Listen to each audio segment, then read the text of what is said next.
Welcome to Community Talk, a public affairs presentation of the MSA United Way and Super Talk 1270. Now your host, Jenna Gullo. Good morning, my friends. How's everyone doing out there in radio world? Co-hosting with me on this glorious day is Ms. Amber Jensen, the operations manager at the United Way.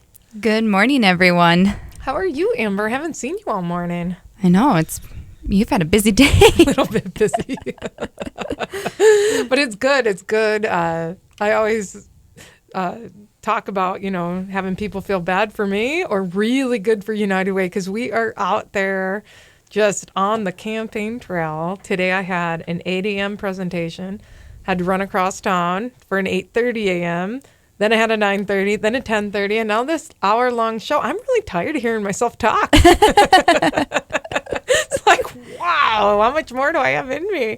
But it's just awesome. One of the places I was at this morning is Basin Electric, and Ted Cash is our fine president this year. And, I can't say enough about our board of directors. For people out there who might question anything about our community or what we do, gosh, just get involved. Get involved in one of our nonprofit agencies. We support 32 different programs.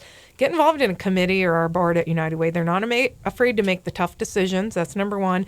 They do a lot of the heavy lifting. As you know, there's 5 of us that are employed at United Way. We all run like crazy people. But then we also have a campaign cabinet that helps us to raise the important money and community impact committees. You, as a donor or a volunteer, can be a part of deciding how we spend those funds. I think that's one of the most important messages that we have.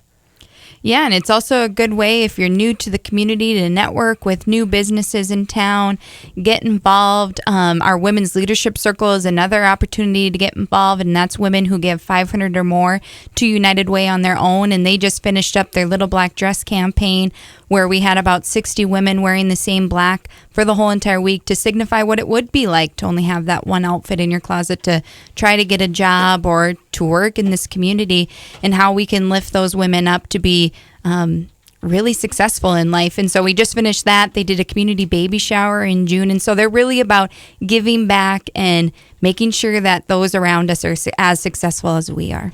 Yeah, and you rocked that, Amber. Thank you for all of your hard work. I know you raised so far. The money's still coming in, but you raised, drum roll. We don't really want to do a drum roll, they told me.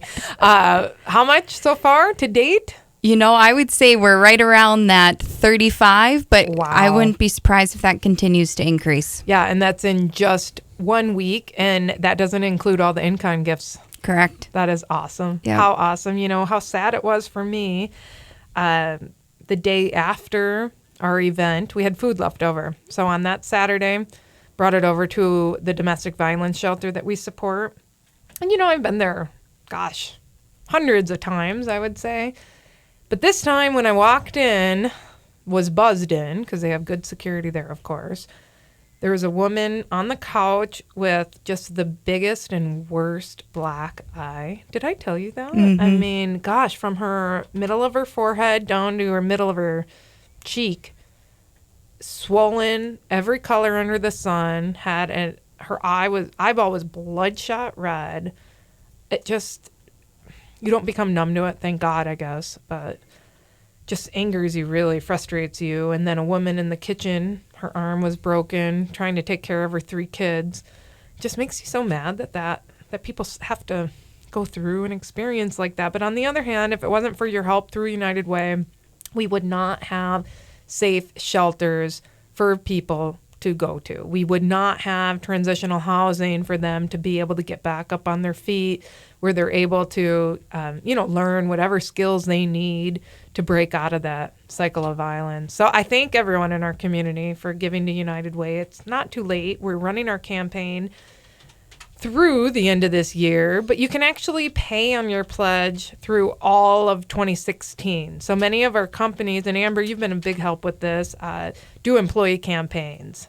And so if we can get out and talk to your employees, even for 5 minutes, 10 minutes, if you can believe it, I can talk for just 2 minutes. I'm forced to. No, everyone in the studio is laughing at me. I really can keep it limited, but help in any way that you can. Yeah, and like you said, it's just a really great way. You learn about a bunch of volunteer opportunities. Once we come and speak to you, we have the website volunteerbizman.com that you can go on. And as a company, you can get involved in so many different efforts in our community. If you can't give, if as long as you can give your time and give back to the community, it all helps. Yeah, so we are going to be speaking with 2 representatives this next hour from some of our United Way agencies. Later in the program, you're going to be hearing from Rebecca Gerhardt from Charles Hall. They're a residential care facility. They have about 3 homes here in Bismarck, and they do the supervised foster care for the state.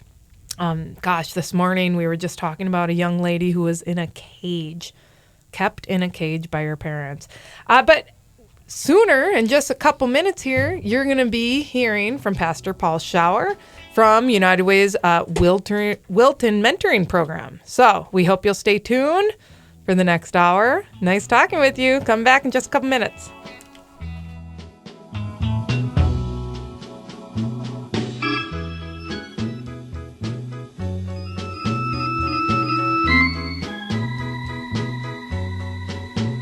Right now, 48. News headlines and weather together. Live on Super Talk 1270. Welcome back. I'm Jenna Gullo. This is United Way's Community Talk. If you like pancakes, you should come and join us this Sunday. We have United Way's Pancake Breakfast at St. Mary's Central High School from 9 a.m. to 1 p.m. Free will offering, so help spread the word. Help a good cause, help your neighbors, help us, help me, help Amber Jensen. Amber Jensen, the operations manager at United Way, co-hosting with me today. Hi, Amber. Good morning. And we have to do a plug for Cloverdale because you got to have sausage with the pancakes. And the best sausage. It is. Donated. Donated. Yeah, even better. It makes it taste even better, doesn't it? So we are happy that you are tuning in. We have a great guest this morning. We have in studio with us one of my favorite people in our community, Pastor Paul Schauer. Thank you for joining us. You're welcome. It's good to be here. I always love the conversations I have with you, Paul. They're always so passionate and colorful, and so you never know where we're going to go. Yeah, I love when you call me or when I call you. I think it's great, or we Facebook each other. You do so much, and people, let's talk about what your first job is. Well, my main job? Your real job, My real job is I'm the pastor of Sunny Lutheran Church in rural Wilton. Yeah. How's Wilton looking these days? I mean, you guys have seen quite a number of changes over the last few years, haven't you? We have. We have a constant influx of new people, which is, in a lot of small towns don't experience that, but we do. And a lot of different ethnic backgrounds, too, which makes it very Really? interesting. Like what? A lot of Hispanic folks. And that's... It's really nice to see a wide variety of folks come in. Where do the Wilton kids go to school? In Wilton. Do they really? Yeah, we have a K through 12. Okay, and so are there kids that don't speak English going to school there? There are some who start, especially without English, strong English speaking skills. We work with that. I can't imagine that, as a child, even thinking, if you're even on the lower income level spectrum, how far behind you are to begin with, and then you don't even speak the language. Right. It's fascinating to watch. I do some subbing at the school, and of course you do. Well, of course. In your free time. In my Paul. free time. North Dakota has that new rule where if you have a college education, you can get an interim substitute teaching license. I think people are surprised by that because it's the shortage that we've been experiencing in our state. Tremendous shortage. Wow. So, but when you're up there, then you get a chance to be with the kids and just to watch the kids progress. Some of them may start with fairly limited English, and by the end of the school year, their English is pretty darn good. Isn't that unbelievable? So. And you mentioned during the break, a lot of them, you're having parent-teacher conferences coming up here shortly, so you try to get with those preschoolers and get them enrolled in the Dolly Parton Imagination Library, too, to just get those English books in front of them as well. You bet. We've been involved in the Dolly Parton Imagination Library through the Wilton Mentor Program since around January 1st of 2010. So we're almost as long as Bismarck. We were like the second program that came along there. And I remember you calling us up because I started at United Way in 2009, and I remember those conversations, and you guys were our first I guess, expansion per se. And look at how much you've grown since then. Oh, That's yeah. unbelievable, Paul. Yeah, we average about 28 kids each month in the program. Wow. We can add a few more, and we're always trying to get more kids involved and get more families signed up. Well, it's neat. So for our listeners out there, this is a program that United Way also supports in the Bismarck-Mandan community. We're in Flasher, Wilton, Linton, Napoleon. Linton, did you say that? I did. Linton. We're in Linton, folks. One more time.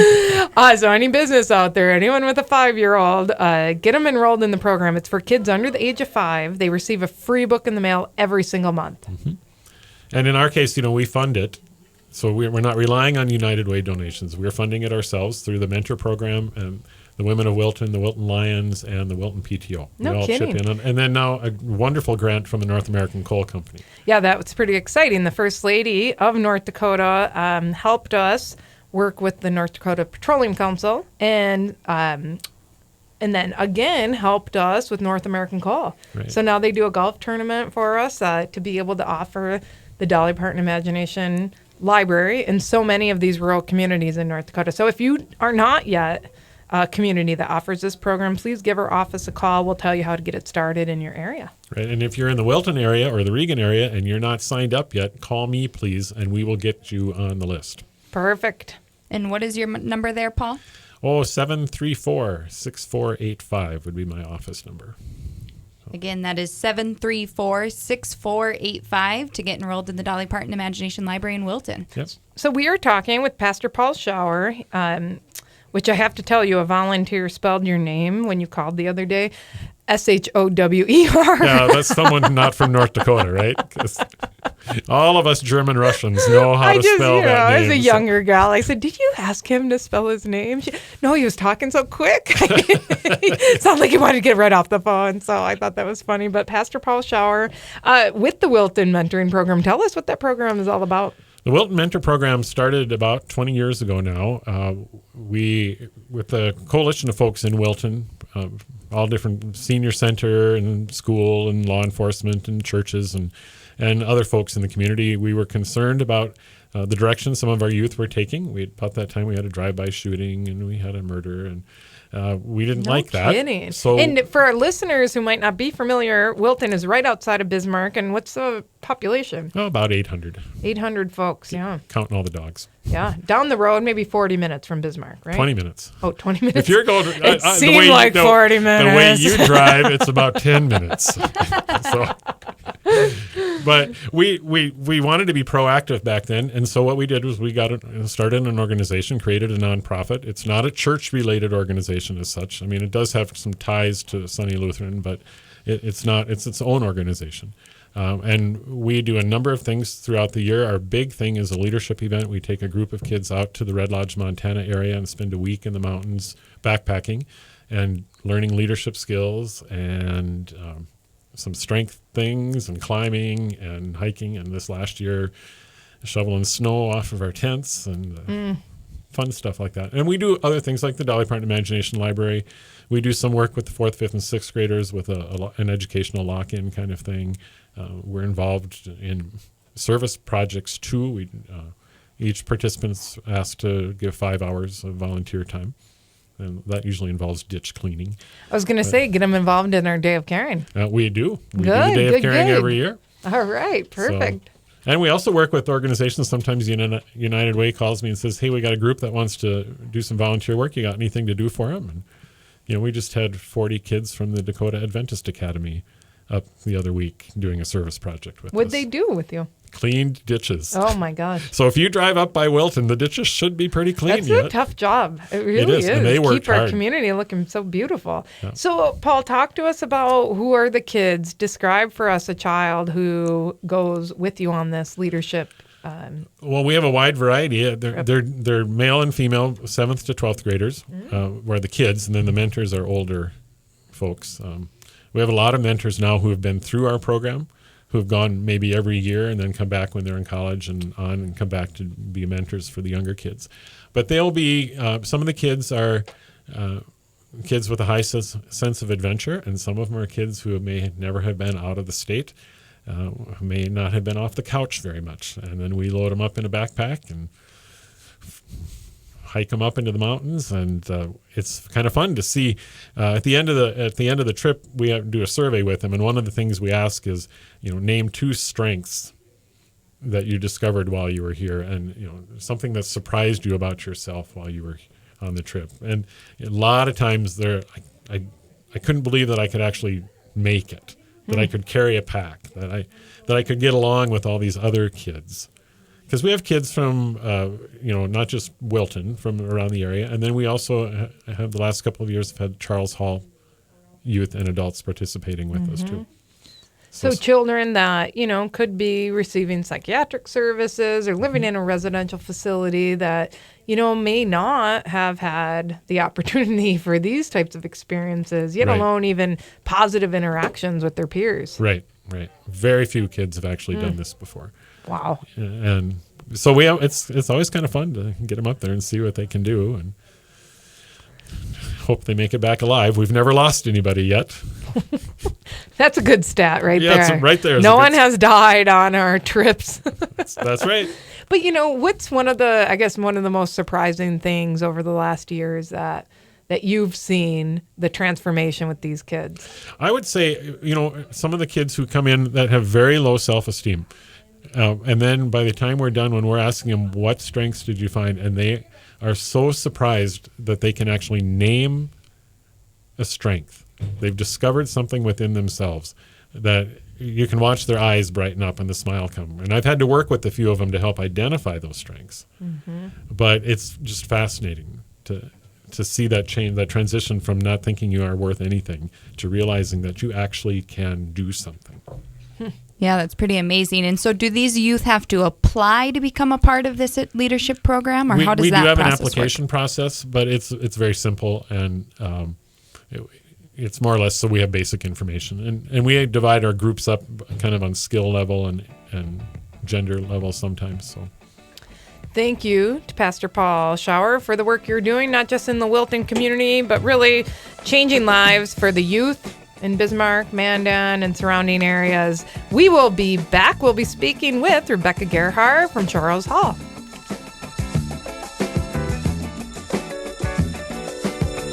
Right now, 48. Listen to the podcast of many of your favorite shows now at supertalk1270.com. Hello there. I'm Jenna Gullah, the Executive Director of the Missouri Slope Area-Wide United Way, here with Ms. Amber Jensen, Operations Director at United Way. Good morning, everyone.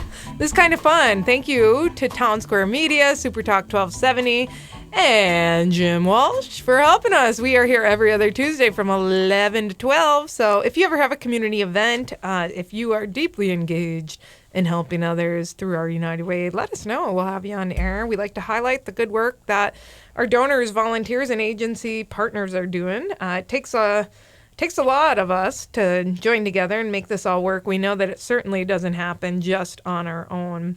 And so in studio with us, we have two agency reps, Pastor Paul Schauer from Wilton Mentor Program and Rebecca Gerhardt from Charles Hall. Thank you both for being here today. You're welcome. So, Paul, we didn't want to let you go quite yet. Well, we never do, You need to come visit us more often. Pastor Paul is in charge of Sunny Lutheran out in Wilton. That's a stretch to say I'm in charge of it, but that's where I am the pastor, yes. But you also do a lot of work for your community members, and I remember a year or two ago you talking with us about the needs of people going hungry, throughout our region, and particularly that there was nowhere for people in Wilton to go, which is about 20 minutes away from Bismarck. Right. So we've created the Wilton Food Pantry, which serves actually Wilton, Regan, Wing, Tuttle. It's about a 2,200 square mile area if you look at the territory where people come from. And we do food distributions the third Thursday of the month from 4 to 6 in the afternoon. And we have been serving... it varies between about 24, and this last week we had 31 families and individuals. And you do that right at the senior center, It's at the senior center, yep. And we've had a tremendous response to it, way more need than we anticipated when we first started. We work closely with Great Plains Food Bank, which I believe is also a United Way agency. Indeed, they are. And so it's been very interesting to work through that process. Sometimes this last week we usually have some regulars who come, people who are regularly need assistance, and this last week we had a whole slew of new people, fairly new to the community even, and certainly new to the food pantry. Are you seeing that people are moving to the Wilton area because housing is cheaper, or what is the reason for coming to Wilton? Well, we've seen some of that. That's kind of slowed down a little bit now. With it seems like the housing crisis has slowed down a little bit, but that's still a huge issue for us up there. Affordable housing, it's a major problem. Yeah, and I think even with the turn in oil, you're going to still see that here for a little bit. We were just, I was at a presentation a couple weeks ago, and they said until about the third quarter of 2016 will maybe be the turning point of when that oil prices will either go up. And so it will be an interesting couple of years with poverty and looking at those types of statistics in our area even. Right. And, some of that is just, there always seems to be an underlying, I want this to sound right, an underlying base of poverty in our society, and that's there, and we have to deal with that, help folks in that situation all the time. And again, it's not always the same people, so it's a wide variety of folks who come through, and some may come once, some may come 3 times during the year, whenever they need assistance, and a wide age group too. A lot. I was of just older going to ask folks. that if you've had some seniors that are we have coming. a lot of seniors who come. Well, it they helps don't supplement their income. Yep. A lot of people don't realize that there are seniors that have limited income, and that food can help them to make their dollar stretch. Sure, and it does. I mean, so yeah, we've had a tremendous response. And again, as we've seen this expand now to the east along Highway 36. Those who are north of us, Washburn, McCluskey, Underwood, Turtle Lake, they've got their own opportunities, and then Bismarck, of course, has their own food pantries too. What I really like is that it really truly is a great collaboration of different programs coming together. I know when you first started, United Way put towards a little bit of money to help with a refrigerator or stove or something like that. Refrigerator and freezers. Yeah, and but now you have it self-funded. How are you funding this project? We have some very generous donors who want to make sure that we continue to do this. The Sunny Lutheran Church is the fiscal agent, so we have a 501c3 that manages all that, but it's a community-wide effort. Nice to see people coming together. And then, Paul, talk to us quickly. I know that... Let me add one more thing about the food pantry, because I just got a phone call, speaking of community-wide. The school, the Wilton School, has just had a fund drive and a food drive for us. And so this afternoon I'm going to the school to be presented with their donations. That's just amazing. Don't you love when kids pull together and help to solve a problem in their community? Mm-hmm. Mm-hmm. Yeah, we oftentimes in Bismarck will have businesses to help supplement with our United Way backpack program where we feed kids over the weekend. We did 500 backpacks full of food this last weekend. Or we have kids that put their spare change together to support the Dolly Parton Imagination Library, a program that you serve 28 kids out in the Wilton area. Right. And in Bismarck, Mandan, we provide about 3,500 to 4,000 books every single month to kids under the age of 5. Awesome program. Mm-hmm. So, Paul, one thing we share in common is that we both are foster parents. Yes, we are. And we oftentimes share stories, look for advice or guidance from each other. So, do you have kids with you right now? I do. I have a young man now. I'm licensed for, a wide age group, but I primarily focus on young men in 7th to 12th grade. Mm-hmm. Well, God bless you. Because I'm a single dad, so we keep it that way. But well, it's nice that they have that positive adult role model. So one thing that I know with foster care is that many times kids do need additional support and structure than I can provide, being a single person and, having a more than full-time job. So many times I either will receive kids from foster care residential treatment like Charles Hall, or sometimes they have to go there. Right. I oftentimes am a transition time where they'll come from a group home and be transitioning maybe back home or transitioning into independent living. Mm-hmm. And they stay with me for a while to see if they can handle being that way. So what are the top things that you recommend to the community with some of these kids that you've had in your home? What are the things that they're needing the most? I would say an open mind, because these are kids who come from a wide variety of backgrounds and not all of them very pleasant. And they might act a little bit differently than everyone else is in school who's been there for 10 years or whatever, or they might react differently to a situation because they've come out of a trauma. And so an authority figure or even a loud noise might trigger some kind of memory thing going on. And so just keep an open mind and an open attitude. Some of them have, some legal issues and some of them don't. Yeah. Just like the rest of our kids. Yeah, absolutely. Absolutely. And one thing I find too is that a lot of times they don't even see the path in front of them. They don't see the opportunity. They don't think it's theirs to take. No. I mean, they really don't. Their lives are so incredibly different. They didn't grow up the way we did, where we could be anything, do anything. I remember my father telling me, Jenna, you can be anything you want to be, a doctor, a lawyer. Well, I ended up in nonprofit. But honestly, that we really need to be positive role models and get in front, insert ourselves into their environment from a very young age as much as we possibly can. Some of these kids have age. been in foster care most of their lives. Yeah. Which that's all they know then, that kind of system. So. Well, or they're 14 years old, like a gal I took care of last year. And she was told she's going to age out of foster care, so she's going to be in it at least till she's 18. And she was asking if she could then take care of her 9-year-old sister, get custody of her sister, and deciding that at age 14. Right. God bless. Right. Just, so thank God we have places like Charles Hall. Rebecca Gerhart, come talk to us. We need to know, for those of listeners out there who aren't really sure what you do and where you are and who you help. Well, first of all, I'd like to thank Paul for his comments. They were spot on. Really, you just need to get to know these kids. They're really awesome kids, and some of them come from very traumatic backgrounds. And like I said, they may act differently, but they're all children, and we should treat them that way and give them all of the opportunity for success that we can. So Rebecca, you have 3 homes in the Bismarck area. Yes. And the residential treatment homes, tell our listeners, what does that mean?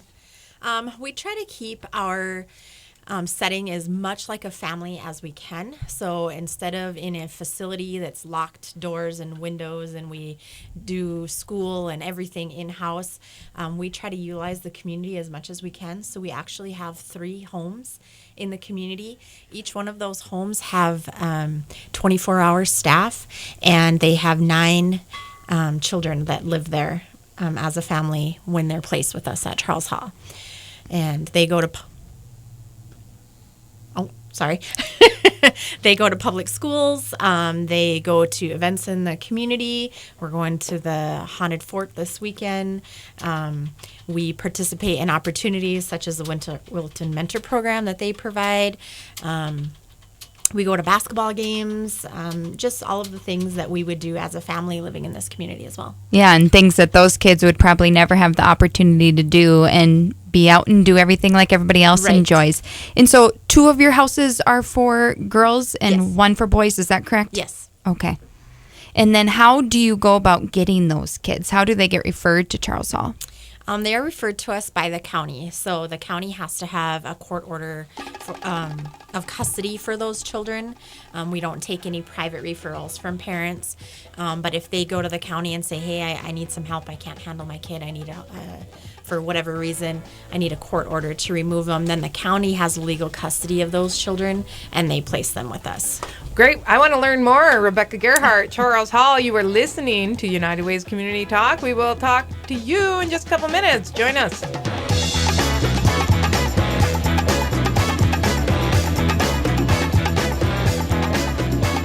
Right now, 54 degrees. On the web, on the go, everywhere. supertalk1270.com.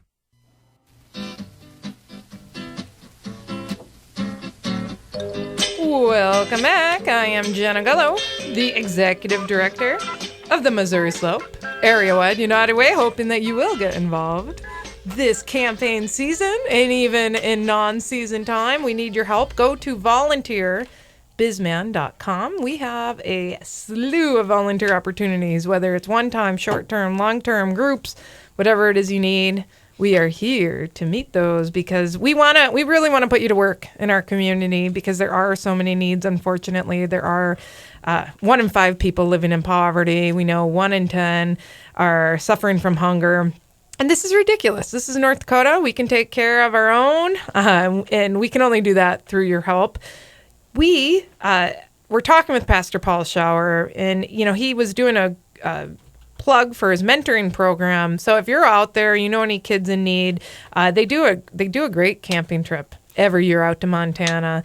They also teach leadership skills. They have a food pantry out there. So our United Way, we primarily focus on Bismarck-Mandan, but we do a lot in the surrounding communities. Tomorrow I'm going to be out meeting some Basin Electric employees at 6:30 in the morning to go talk to some people out at Dakota Gasification, Leland Old, so we'll be in Beulah, Hazen, Stanton, you name it. We're really here for you, and actually we're trying to start the United Way Backpack Program out in Beulah and Hazen for kids, but we need money raised out there to start that. We run the Dolly Parton Imagination Library Program, so kids under the age of 5 get a free book every month in the mail. So sponsor that program however you want to sponsor. If you're a business out there, it's only $2,000 for the entire weekend. We deliver 500 backpacks full of food every weekend to kids in Bismarck and Mandan elementary schools. So co-hosting with me today is a woman that helped us start the United Way Adopt Classroom program, our operations manager at the United Way, Ms. Amber Jensen. Good morning, everyone. Amber, give a brief plug for what's going on this weekend and then tell people about Adopt Classroom. Yeah, join us at St. Mary's Central High School from 9 to 1. We'll be making up some pancakes and sausage for our annual pancake breakfast. Who doesn't love pancakes? So join us, learn about United Way. All of our staff will be there to talk about different volunteer opportunities that we have going on. It's just a really great way to give back to the community and have some pancakes. So we'll be there from 9 to 1. Yeah, awesome. And then if people or a business want to adopt a classroom, it's something we came up with because we know that only 29% of our kids in our community feel that they have a positive adult role model. So how can people get involved? Absolutely. This is just an excellent way to get out, take an hour of your week, an hour of your month out of your schedule, and interact with kids. I was at a presentation the other day, and I was learning from one of the adopted classroom parents that one of the kids didn't even know how to hold a pencil. And so these individuals and these kids in these classrooms just really need that support and that mentor to be there for them and show them that they care. And so at United Way, we started the Adopted Classroom program. The Women's Leadership Circle goes to Saxvig the 2nd and 4th Tuesday of every month. They have recess with the kids. They get to enjoy lunch with them. They read with them. I was there last week, and I did a couple different math projects with a couple of the students, and it's just a really great way to spend your day and give a little bit back. And so this campaign season, we're encouraging all businesses to adopt a classroom, adopt a whole grade, and give back. Yeah, or be a United Way hero, allow payroll deductions, allow us to come in and just talk for even 2 minutes, 5 minutes, 10 minutes, whatever time you have available. Let us talk with your employees because you know what? They do want to give. They just aren't sure how. They haven't been asked, and they just maybe haven't had the time to get involved. And so we'll make it really easy to get involved and be able to give back. And also you can be a part of deciding how those dollars are used. So learn more. Join us this Sunday. United Way's Pancake Breakfast. There are plenty of volunteer opportunities over at our agencies. We support 32 different agencies. We are talking to Rebecca Gerhart from Charles Hall and talking about the different needs that kids have that are able to go and find and call Charles Hall their home. Mm-hmm. It's their home for so many of these kids. Rebecca, how many kids do you currently have living in your 3 homes? Right now we have 20 youth that are living with us. When we are at full capacity, we can have 20 up to 27. And talk to our listeners. Who are these kids that you're helping?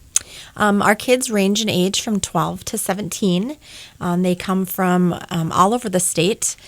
They oftentimes come from very deprived situations where they may not have had a shower or a meal in God knows how long.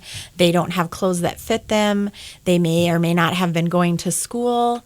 So a lot of times they come to us. We need to get them clothes that fit them properly, get them cleaned up, get them used to personal hygiene, teach them some interpersonal skills, and get them caught up in school is one of our main priorities.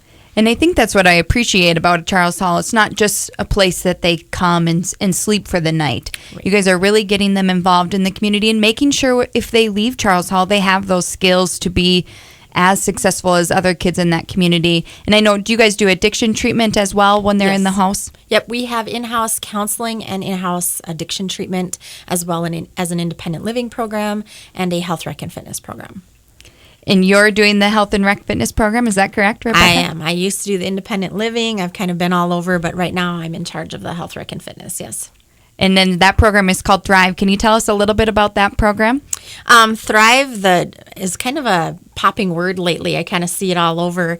But the definition of thrive is to grow vigorously or to flourish, to be successful or make steady progress, or to make progress towards a goal despite or because of circumstance. And that really, in a nutshell, is what our health rec and fitness program is looking for. How fitting. Yes. For these kids. Yes. So talk to us about how, what work you do and what opportunities you provide for these kids, and then the effects that they have. Right. And I have a pretty multidimensional look at the health rec and fitness program. It's not just about working out. It's not just about, me putting together our diet plans or anything like that.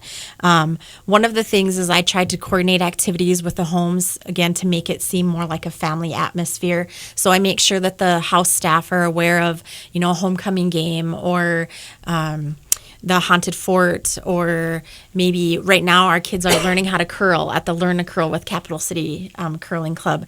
And so I look for community connections where kids can get involved in our community and not only maybe learn a new skill, but learn about something that they can continue taking part in after they leave Charles Hall. What I was really impressed with is your equine therapy program. Yes. Yep. We did do a brief equine therapy program this summer. We had 5 girls that traveled to Fort Yates, and it was not only very therapeutic as far as kind of behavior management, but it was very good for developing relationships, and it was also a very cultural experience. We were down in Fort Yates with a Native American man who does that program, and he taught about Native American culture and history and how the Lakota are a horse tribe, and so how that related to their culture. And a lot of our girls that participated were Native American as well, and so that was new for them to learn about that as well. And so what are some of the things that you're seeing as kids go through this program, and what milestones are they reaching throughout this process? Right. They're learning to develop relationships not only with the kids in their house, but kids in the other houses and kids in the community. Like I said, right now we're doing the Learn to Curl, and that's open to the community. So there's other people there that they're interacting with. They're learning skills that build confidence and self-esteem, and learning coping mechanisms. I mean, it might be something that they really enjoy that, hey, when I'm feeling stressed out, I'm going to go pet a horse or go to the curling rink, and learning activities that they can do in lieu of some of the things that they did in the past, like possibly going out and drinking or doing some risky behaviors. Well, and let's be honest, a lot of these kids on the exterior are tough because of all of what they've dealt with their entire life. They're in survival mode. Yeah, absolutely. And that's kind of where I came up with this name too, before I even saw what the definition was. And then it was like, ding, ding, ding, for sure. But a lot of our kids come very, very tough. They're in survival mode. And when I was doing the independent living program, I know how to do everything. I've been living on my own for 3 years. I raised my younger sisters. And I always say, I want you to do more than live. I know you can survive, but I want you to thrive. I want you to be happy. I want you to be healthy. I want you to be productive, so that when you do age out or you leave the foster care system, you are a contributing member to society. You're spiritually healthy, you're physically healthy, you're emotionally healthy. And that's what we strive to do at our United Way by supporting great programs like Charles Hall. Thank you to Rebecca Gerhardt. Thanks to Pastor Paul Schauer. And especially thank you to you, our listeners, our donors, our volunteers, making the local decisions, keeping our community great. If you want to get involved, come see us on Sundays, St. Mary's Central High School. We have our pancake breakfast. Log on to volunteerbizman.com and definitely like us on Facebook. Thanks for tuning in.